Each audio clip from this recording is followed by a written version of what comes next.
का महाविकास आघाडी या एकत्रितपणे किंवा तुमचा हो, पण तुमचा हट्ट काय आहे त्यासाठी? स्वबळावर शिवसेना आतापर्यंत स्थानिक स्वराज्य संस्था या कधीही युती किंवा आघाडीमध्ये लढल्या गेल्या नाही, कधीच नाही. भारतीय जनता पक्ष शिवसेनाची युती असतानाही नाही, काँग्रेस राष्ट्रवादी काँग्रेसची आघाडी असतानाही नाही. ह्या वेगळ्या प्रकारच्या निवडणुका असतात, तुम्ही समजून घेतलं पाहिजे.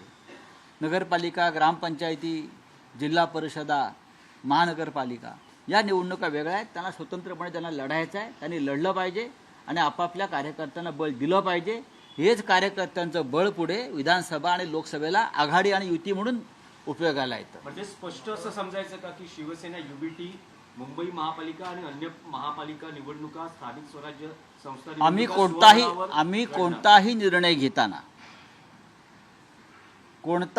घेताना आम्ही 3 पक्ष एकत्र बसून निर्णय घेऊ. हे पण तुम्हाला मी सांगतो. आम्ही जो निर्णय घेऊ कोणताही तो घेताना शिवसेना, माननीय उद्धव ठाकरे, राष्ट्रवादी काँग्रेस, माननीय शरद पवार साहेब आणि काँग्रेस 3 पक्ष एकत्र बसूनच आम्ही हे सगळे निर्णय घेऊ. चिंता नसावी. बोलिये.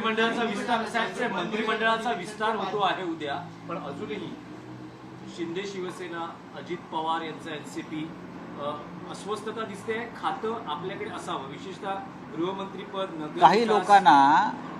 काही लोकांना मंत्रिमंडळ विस्ताराच्या दरम्यान हृदयविकाराचा झटका किंवा ब्रेन हॅमरेज झालं नाही म्हणजे कमावलं, ॲम्ब्युलन्स ठेवल्या पाहिजे. आसपास रुग्णवाहिका ठेवा, अनेकांना धक्के बसणार. शिंदे नाराज आहेत असं म्हटलं जात आहे. बघा शिंदेच्या नाराजीला कोण विचारत आहे? शिंदे यांचा आनंद किंवा शिंदे यांची नाराजी हा विषय आता दिल्लीसाठी संपलेला आहे. हे सगळी कळसूत्री बावली आहे. अजित पवार असतील, शिंदे असतील, त्यांचे लोक असतील, हे गुलाम आहेत आणि गुलामानं बंडाची भाषा करायची नसते. हे डॉक्टर आंबेडकरांचं फार मोठं तत्त्वज्ञान आहे. गुलामानं आपल्या हक्कासाठी लढण्यासाठी बलिदानाची तयारी ठेवली पाहिजे. ती यांच्याकडे नाही. हे डरपोक लोक आहेत. आप अभी पूछे क्या है?